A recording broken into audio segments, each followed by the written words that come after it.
Thank you very much. What Paul said is absolutely right. I'm Charu Kokate. I'm a partner at Safdie Architects. And we are known for designing iconic projects. And we've been known, since in the early 1960s when Moshe Safdie designed Habitat 67. And we've designed many projects since then. We've designed convention centers, we've designed museums, we've designed big buildings, mega structures. All of them have been landmark projects, including our own Marina Bay Sands and Jewel. And I've been involved in many of these projects, and I can tell you, designing iconic projects is a real misconception.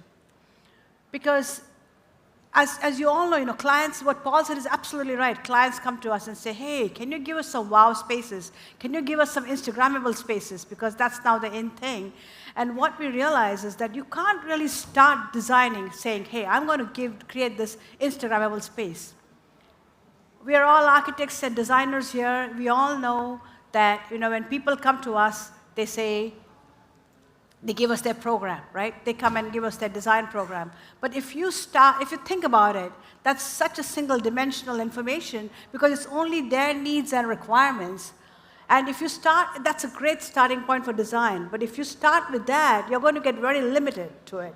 So this is where I always think, So what makes a building icon? What is iconic anyway, We always say, whenever you get something from the client, you have to take a pause. And what that pause means is, you have to think about whatever you're going to design, how does that impact the land? How does that impact the environment? How does that impact the community? And you have to really think more beyond all these things, beyond the requirements. For us, it's almost an opportunity to come up with something innovative, to think outside the box, to think about more than what the functional requirements are. And that have often led to very innovative solutions, and even taking getting away from the traditional design, coming up with solutions, coming up with new building typology, like what we did at Jewel Changi Airport. Jewel, the site was very tight. It was located in the heart of the airport. It was between the control tower, that's a red dot that you see, and the Terminal 1. Open air car park with the train running through it. The train could not be moved, train could not be changed. But even though it was very challenging to design such a program for this tight site, we thought of the community, and we thought we wanted to create a timeless attraction, an attraction which would be very natural, an attraction that would be loved by all. We created this amazing garden around a waterfall. This garden is open to public, open to community 24 hours. And this garden has there's no advertisement of that sort. It's a very pure garden. The waterfall created new challenges for us. This was our ambition, but the waterfall created new challenges for us. The toroid structure could not be symmetrical to avoid the water falling on the train. But we worked with our engineers at Bureau Happel. They helped us rationalize the geometry. They helped us with coming up with a beautiful, light, thin grid shell structure that could cover the space and the planting. We worked with environmental engineers to design the comfort for human beings, for the trees, for the spaces underneath. And the reason I'm saying you all these things is because you cannot do these projects in isolation. It's always teamwork. We work with the best engineers to come up with solutions that really helps us come up with, solve the problems, come up with innovative ideas. Our environmental engineers also helped us map the sunlight, the daylight that would come into the building. That informed our landscape architects to selection of trees, what kind of trees should be located. Like at the top, we have canopy trees where there's a lot of light. In the sections, in the forest valley, the little bowl that we created, we have tall trees allowing light to come through. But the real challenge was always during construction, very tight site. The site was a challenge, the train was a challenge, the control tower was a challenge. We did top-down construction, and this is an image showing you how tight the site was. The contractor had fixed deadlines. It was a very stressful process. Even though we always felt the amazing thing was during construction, it was always we had this feeling that this was going to be something very special. We were building something, we were designing something that was very unique. My team and I, we would go to the site every single day and really marvel at what we were creating. Even during the stressful process, there were moments of wonder watching everything coming together. I would enthusiastically send the progress pictures to Moshe in Boston to show what we were doing.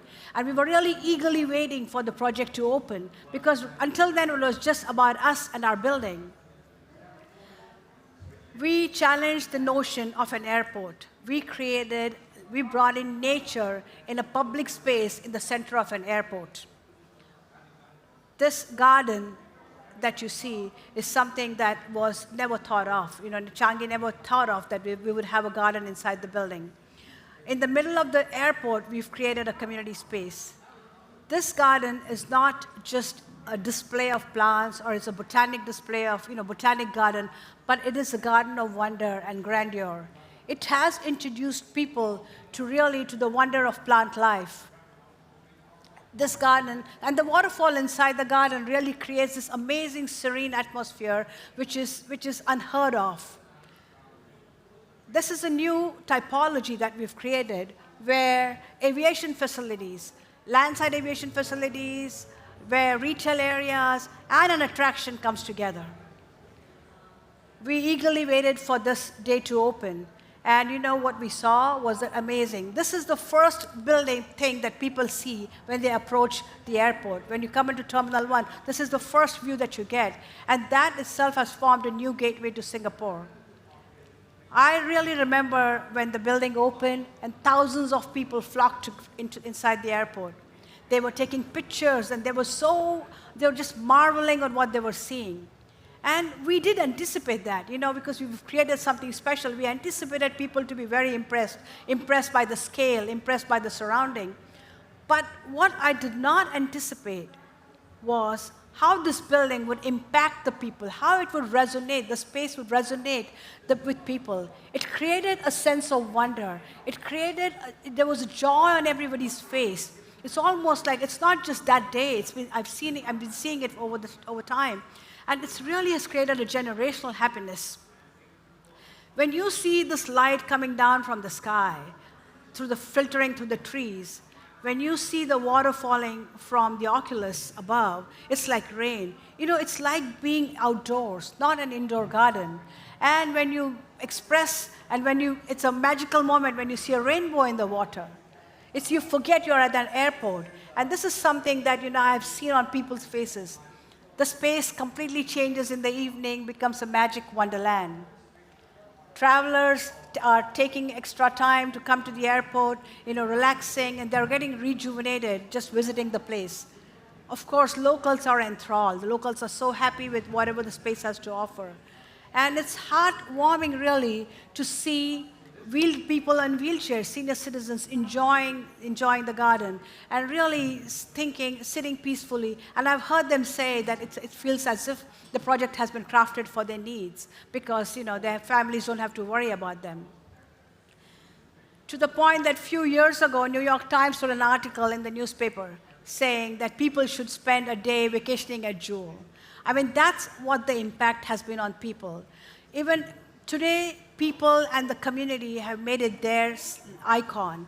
It has become their symbol. It's symbol of Singapore, symbol of the airport.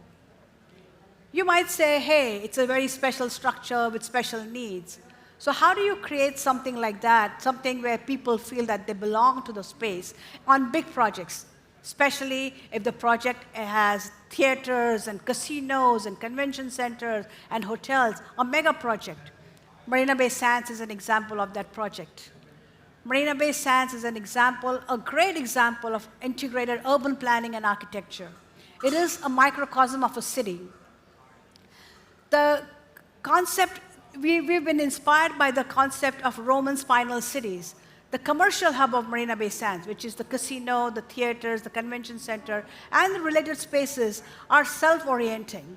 And our design seamlessly integrates the spaces with the surrounding urban environment, and by extending the city life both within the building and around the building.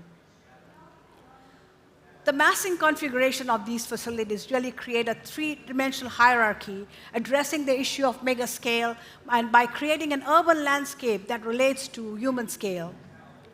When we started the construction, even we were overwhelmed. We had worked on this project for a year, and we were overwhelmed by the sheer scale of it.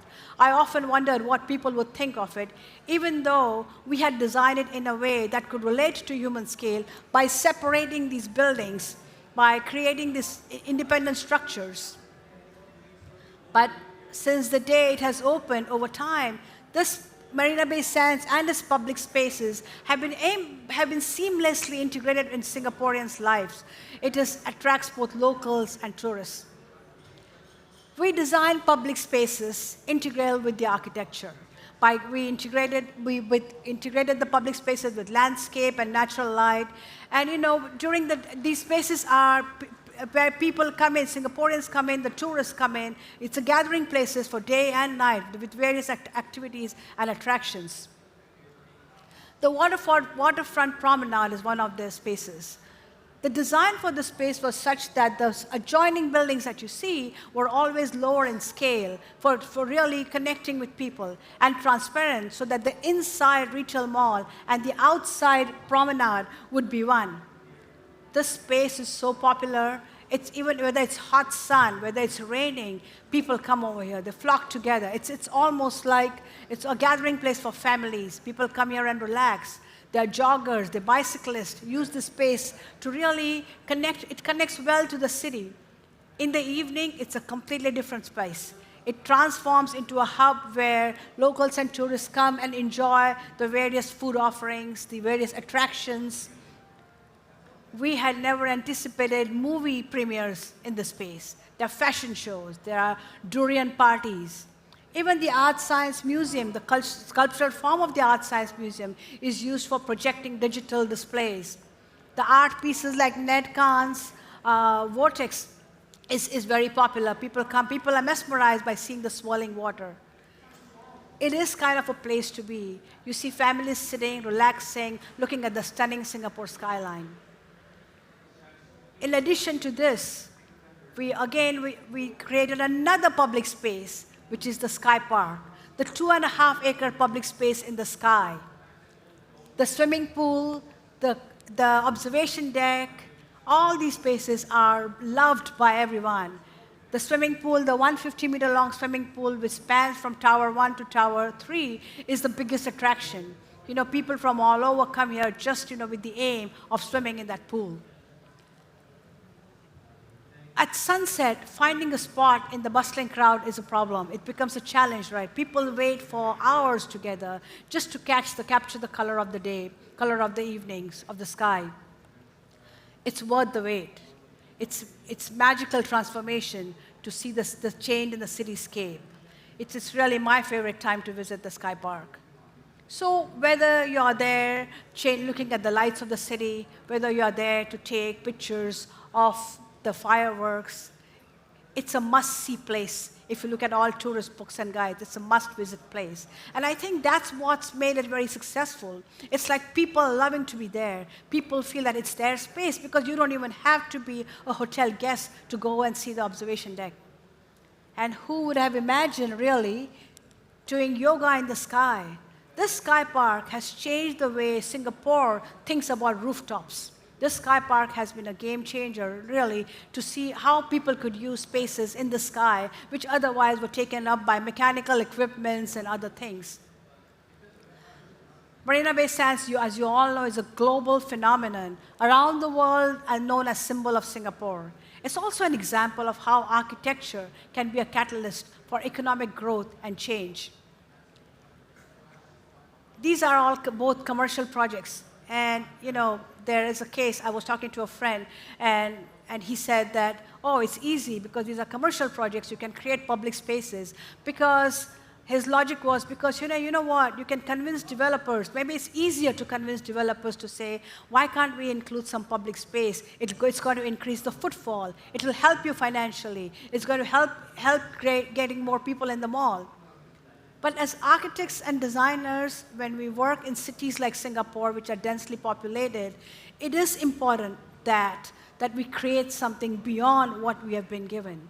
It is important that we think about the community. It is important we think about the neighborhood. And that's exactly what we did for our office building, a headquarters for a local Singaporean company, Sabana Jurang. They chose a site away from the CBD area for the headquarters. We created a dynamic anchor project for the Jurong Eco District, Innovation District, that is intended for both the employees and the surrounding neighborhood and the big community. And the whole idea was to foster a getting together of people. The whole idea was allowing people, allowing the community to go through your building. We created a spine. This central spine forms a direct connection between the train station that you see over there, a public train station, and the neighboring community. It's a public street. This spine also connects the different office blocks and also interweaves exterior gardens and interior gardens. What you're seeing over here, there is something called the eco garden that already exists. So what we did was we brought the garden in our building. This clustering of medium-sized volumes around the spine, it really evokes almost an atmosphere of a village. It's a contrast to what people think of headquarters. Headquarters generally in Singapore are offices located in the tall towers in the CBD area, in the dense district, central business district. Our building is simple. Our building is something that has been there. This is welcoming. This is just opened 6 months ago. They welcomed the residents 6 months ago. We designed the elevations that could relate to the future projects. So since this is a pioneer project in that area, we designed the western elevation to relate to the future projects over there, while as the eastern cantilevered blocks that you see, the stacking of the blocks, allows gardens to penetrate through, allows gardens to grow around it, almost creating a treehouse effect for the employees inside. One of the things that I must say to you is that although it almost feels like you are working in the garden, each office block has abundant sunlight, abundant natural landscape, and abundant views outside. Seamless integration of the little gardens that we created between the towers, and the seamless integration with the eco gardens, with the neighboring eco gardens. We created a unique network of offices immersed in natural setting. You can see how the cantilevered tops are. And the intent behind designing this cantilevered building was to have the smallest footprint as possible touching the ground, almost like a light touch to the ground, so that we could have maximum planting coming through. We designed bicycle paths, and we designed infrastructure to support active mobility, not just benefiting the employees of the campus, but also the neighborhood. We tried to save as many trees as possible, the mature trees on site, and creating special courtyards that would bring natural light inside. So what you're seeing over here on level 1 is a public pedestrian street inside the building, and on the higher levels in the spine are the private offices of Sabana Jurang. This street connects blocks. At level 1, it connects gardens, and it connects people, because this has almost become a gathering spot for people to come and talk together. So on level 1, we have the garden where public comes and sits over here, enjoys. On the higher levels, we have the Sabana Jurang community enjoying the space. The campus design really believes that everyone should have abundant or optimum daylight and optimum access to light and to light and nature. Thus, we have been advocating to have a more balanced and collective work atmosphere that would be less stressful, that would be more creative. We managed to get natural daylight to filter through informal community spaces inside the building. Sabana Jurong campus has been designed for keeping both Surbana Jurong employees and the larger neighborhood, the greater neighborhood in mind. These are the spaces where everyone enjoys. We have public amenities on the level 1, like we have cafes that can be used by anybody. Anybody can go in there. We have mother's room, we have childcare, we have a clinic, we have a gym that is accessible to all, the whole neighborhood community. And I think that's changed the way how the company works. It's a new way of working. it's a new way of enjoying. And the offices that we've created in the gardens are so inspiring that they have become very flexible spaces, ad hoc gathering spaces. There's a lot of cross-pollination of ideas. And in addition to taking care and supporting the wellness of the 4,000 employees in the campus, we have also created community gathering spaces like this, like a multipurpose hall, which also has a sunken garden bringing in daylight to it. The campus has been designed really for everyone, not just for the Sabana Jurang community. And this is just an example of how even an office block can be connected to the neighborhood and not just being built in isolation. It has impacted the management's way of thinking. They are now committed to creating a nurturing environment, not just for their employees, but for the greater neighborhood. The buildings that I have shown you today have a lasting impact extending beyond just the users or the visitors and the local community.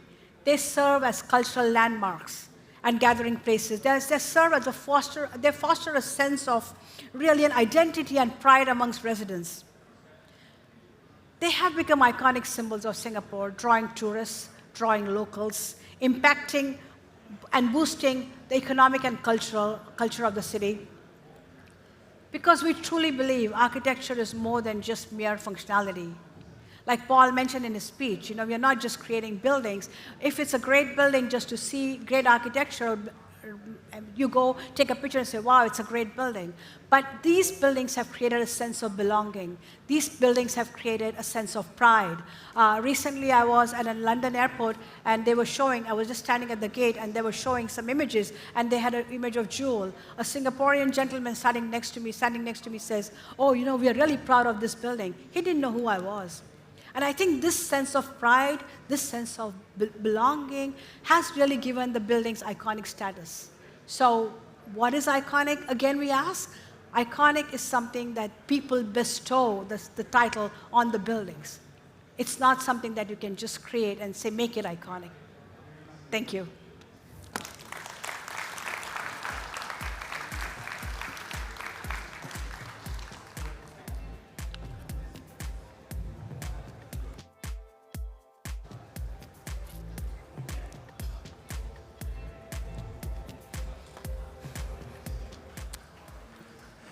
Well, Charu, thank you very much for that. And I think you admirably fulfilled the task of distinguishing between the truly iconic and just, as it were, an adjective. Can I ask you, and I'm not quite sure how much you can say about this, but I think a lot of people are very interested in the latest stage for Marina Bay Sands, which is it's another tower on an adjacent site. And what's interesting me about that is this idea of building on success. I mean, you made this kind of world-beating proposition. The client, not unnaturally, would like to extend it, but you don't want to interfere with the original architectural concept, the logo, if you like.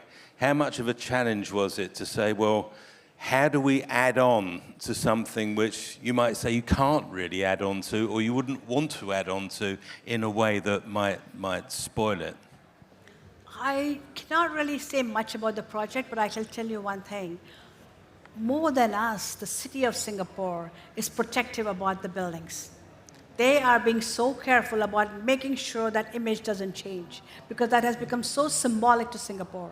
So whatever we are doing, whatever we are designing, we are making sure that we are not changing that, what you see over there. But we are going to enhance the whole neighborhood.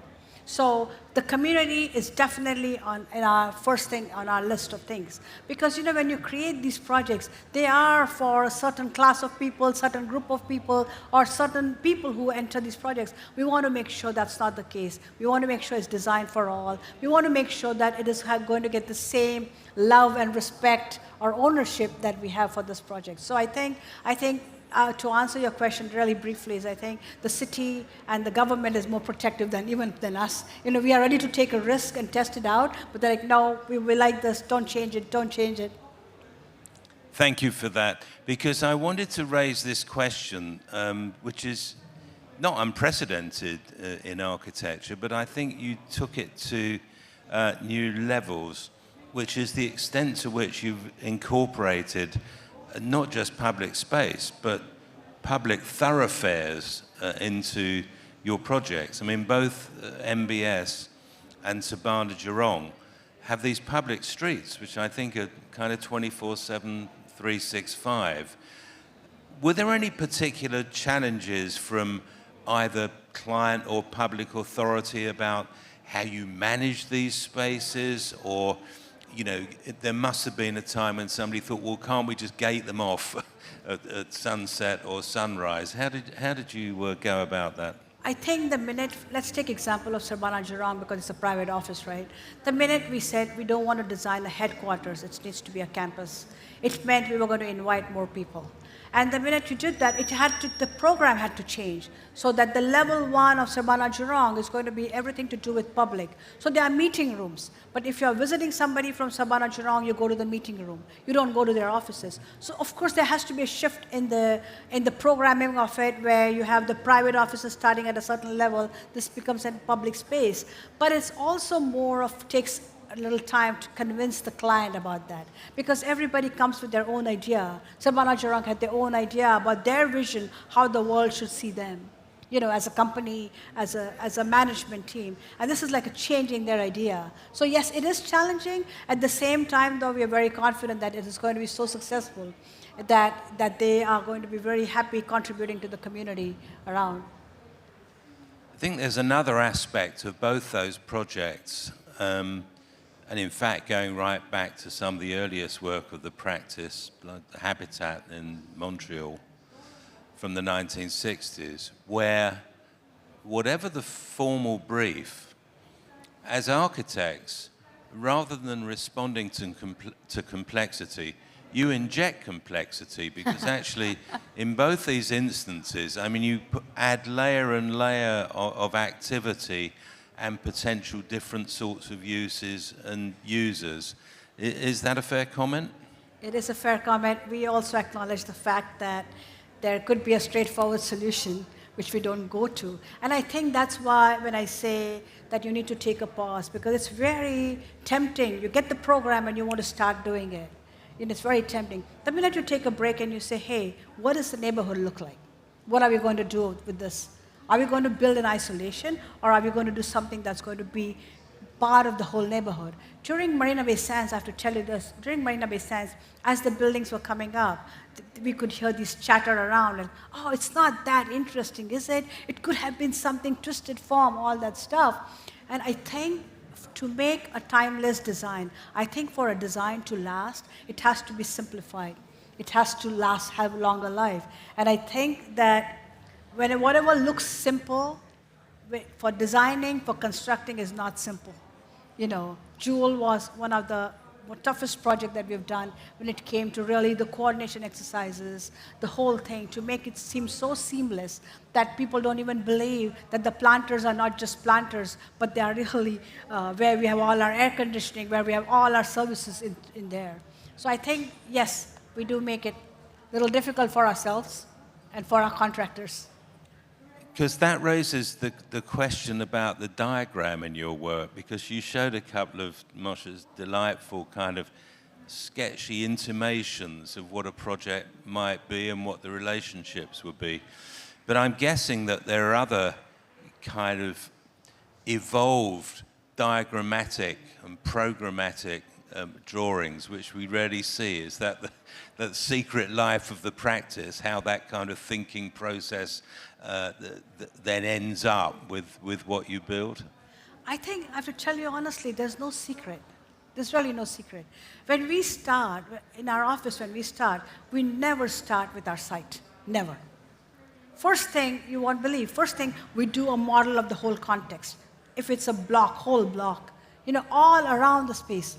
First we start with that. We start looking at how are we going to integrate whatever you're seeing over there. Sometimes it's really messy. So you try to say, can we put some order to it by our building? Sometimes you look at it and you say, does this building need to stand out or does it need to blend? Marina Bay Sands actually blends with the neighborhood, blends with downtown Singapore. It's not like standing out very different, you know. And I think that's what it is. Sabana Jurong, right now, because that there are not too many buildings around it, it looks different. But once it's built, it's going to be totally embedded with the whole thing. So it's not, no secret. It's really very traditional way you could say what we learn in schools. Think about the context. Think about the daylight. It's free. Think about the nature. That's how we start, actually.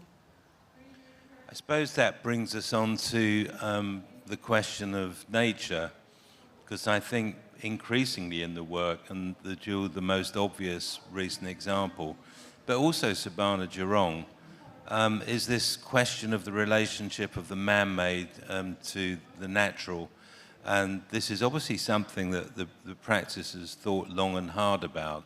And I wonder whether this stems from a kind of a general philosophical approach to what you think the relationship should be, or is it a more kind of pragmatic thing of just accepting that it's a smart idea for all sorts of functional reasons to involve greenery in and outside buildings, or perhaps a mixture of both, some philosophical, some pragmatic? I'm really proud to say that, our office has been doing this for the last 55 years. Nature has been the key thing that Moshe had an idea when he did, in 1965, he did Habitat 67, where he said everyone should have a garden. That was his theme. We've just extended the garden part of it from housing to commercial buildings to offices. What's also happening, it's also a reaction to what's going on in the world. Cities are getting dense. And today's recreation, at least in Singapore, is not going out to a garden, but going to a mall. It's like where, because it's air-conditioned atmosphere, people like to go there, families like to go there. I think it's almost reintroducing nature in today's urban world. And it becomes a great big exercise about urban design and architecture coming together. And it's been going on we've been trying to do that for the last 55 years. And I think we are successful now doing it in more commercial buildings. The clients believe it more. And I think after COVID, these buildings have been designed before COVID. After COVID, it's become even more important because people are more isolated. So it's been going on for the last 50 years. There's a sense, particularly with the Sabana Jurong campus, that you've treated that project as though it's a landscape project into which buildings have been injected, rather than a building project which is then supplemented by landscape. Would there be any truth in that? I ask this because I've increasingly noticed in projects the increasing importance of landscape architecture and landscape architects, and this sort of analysis of nature right from the outset of a project, where the primacy of the built form is actually, it follows or takes a lead from its surroundings, rather than the old thing of treat everything as a cleared site and we'll get the landscape architect afterwards to plant something. Well, first thing, for Sabana Jurong, it was a green site. So it was a shame to take away planting and put a building in there. Second thing, it was more of an urban design exercise. It was creating an urban street within the building, because you are connecting to a public transportation, and you're connecting, that's going to be used by everyone. So we are trying to make people believe, let's go through our building. If it rains, if it's hot, they can go through our building. So is it a landscape project? Is it a project that we added landscape to it? No. It's almost, if it was possible to just excavate a little bit and build it, we would do it. I think it is more of making sure that the building has least impact on that site that was built. It is more to that. And it's also making up for the landscape we took out. And also making sure, people will not go out if it's hot. They won't go out and sit in the garden if it's raining. So also creating these indoor gardens which are protected, which have a roof on them, so that people can sit and enjoy. It's more of introducing them to nature. So these are not really very, I should say, manicured gardens. This is just more of introducing to nature, making it less stressful, making it a happier environment. And for an international practice, is there anything particular or specific about Singapore that makes it different designing here of course, you know, it's a tropical climate compared with doing something in Europe or in Canada. But are there specific, would you say, national characteristics that have informed the work that you've done here? For residential, one thing we have done is that because it's a tropical country, like you mentioned, for residential, we are making sure that the apartments have maximum exposure to outside, natural light. We have nice terraces so people can sit outside. To give you an example, we have done a residential project over here in Singapore called Sky Habitat. And during COVID, we received so many emails from the residents over there saying, thanking us for creating these spaces that people could sit out and enjoy because they were so tied up or so, caught up in their own apartments, they could not step out. So I think that for Singapore, it's not so much about using glass facades and making residential apartments look like office buildings. I mean, that's what we're doing. We're trying to make sure the scale is right. We're trying to make sure that people can step out. We're trying to make sure that they enjoy the tropical climate. It doesn't have to be air conditioning all the time. I mean, in a post-COVID environment all over the world, employers are finding it quite tough getting people to come back to the office, or at least 5 days a week. And I wonder whether there's anything about the way you designed Sabana Jurong, which incorporates, well, you've mentioned a couple, but you might want to elaborate a little bit so that actually the office becomes, instead of a workplace which you'd rather be at home, the office becomes an object of desire that people actually would enjoy the commute because they know that when they arrive, they're going to be somewhere that actually is better than their home. Would you like to elaborate on that a bit? It's a contrast to where Sabana Jurong's offices were before to what they are having now. So by creating a nurturing environment, I think it has helped a lot. One thing that was very important, I must tell you, is that how the campus design, the openness of the spaces, the linking of the towers, the gardens, how that has influenced a company's thinking. See, we don't try, when we design, you don't try to make these changes in a company's thinking. But this has completely changed. And because people spend so many hours in offices, people spend 8-10 hours in offices, this has become a more nurturing environment. And I think it has definitely impacted the way the employees at Sabana Jurong think when they come to work. We've just heard only compliments and about how wonderful it is to work because it's almost a free space. It's a very cool thing for them to say, let's go meet, let's have a meeting in the cafeteria, let's meet in the garden. It's something very nice for them. So I think it definitely has improved the way they work. Now, this is a cheeky question, but I always ask this because architects who design wonderful workspaces for people, I'm always interested in their own offices. Now, in the design of the workspaces for Moshe Safdie, what's that like? What are your own offices like? Lot of natural light.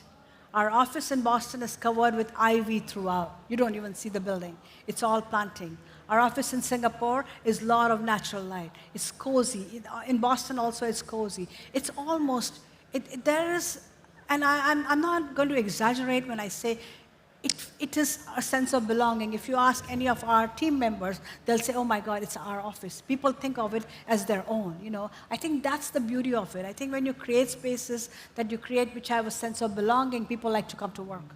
And I think that's what it is. I think you should visit our Boston office or our Singapore office. You're most welcome. I think you'll like it. I think it's a very cool spaces. They're not fancy. And one thing I want to tell you, when we were designing Sabana Jurang, one comment I made was about headquarters building is a status symbol. It's our headquarters. You have very expensive material finishes to it. It shows the success of a project. I say Sabana Jurang is a very rich project. Why? Because the luxury is not so much in highly polished marble. The luxury is abundant sunlight, beautiful nature around you, which is rare in cities. So I think that's what we believe in, is what we give to our client. That idea of a community in a building is obviously a theme in the work. And as we draw to a close, can I ask you, When you're designing, whether it's for a corporate client or whether it's designing with a public authority, and you're thinking about all the users, both public and private, what sort of consultation exercises do you go through to find out what it is that users might like? I mean, is that part of your working process? Or do you think that, you know, after 55 years, you kind of have quite a lot of evidence about what it is that people like and enjoy? Every project, no matter how long you've worked, is a challenge to start with. Convincing people to invest something more is always a challenge. Everybody wants the value for their money, no matter how big the developer is. So, yes, but we do have a very strong feeling inside that this is what people are going to want. This is what people like. This is what something, it's a matter of creating excitement. It's a matter of creating what people are going to come back. You see, one of the things that I have to tell you, iconic doesn't mean a photo, it's a beautiful picture. Iconic meaning making people visit, belong, they want to visit it over again and again and again. Jewel is filled with people during holidays. It's not tourists, it's all the locals, you know. People enjoying it, that's what is really what it is. So I think we have a very strong sense of what people would like. Authorities are very happy with us. The government is very happy with us. We are providing for the people. They are very encouraging, especially in Singapore, it's very encouraging to design for the community. So a final question, which one could ask of any significant architect, you know, working in more than one country. What do you see as the new challenges facing architects and architecture and the requirements for the coming decades of the 21st century? I think this craze for high-rise buildings, I think high density, I think that's one of the big problems. Housing, we want to create housing. We know that people need housing. I think it's a requirement, but trying to create housing which is much more comfortable, the scale is more comfortable. Buildings are getting so much bigger and longer and huge. I think that's a real concern. You walk around and you see really like big walls being built, and that's a concern. I think, of course, environment is a concern. Sustainability is a concern, but more than that, I think the scale is something that we are always very conscious of, even though we do mega-scale projects. I think the density is a real concern in the housing market and in the office buildings. I think that's an appropriate note to draw to a close, because our next session, which is all about a Singaporean context, is Chen Seong Tan, who's going to be talking on this stage at 11:40. Precisely about that question of housing provision and density and the implications for ever-increasing population, not just in Singapore, but across the world. But for the moment, Charu Kokate, thank you very much indeed. Thank you, and welcome to Singapore. Welcome to Marina Bay Sands.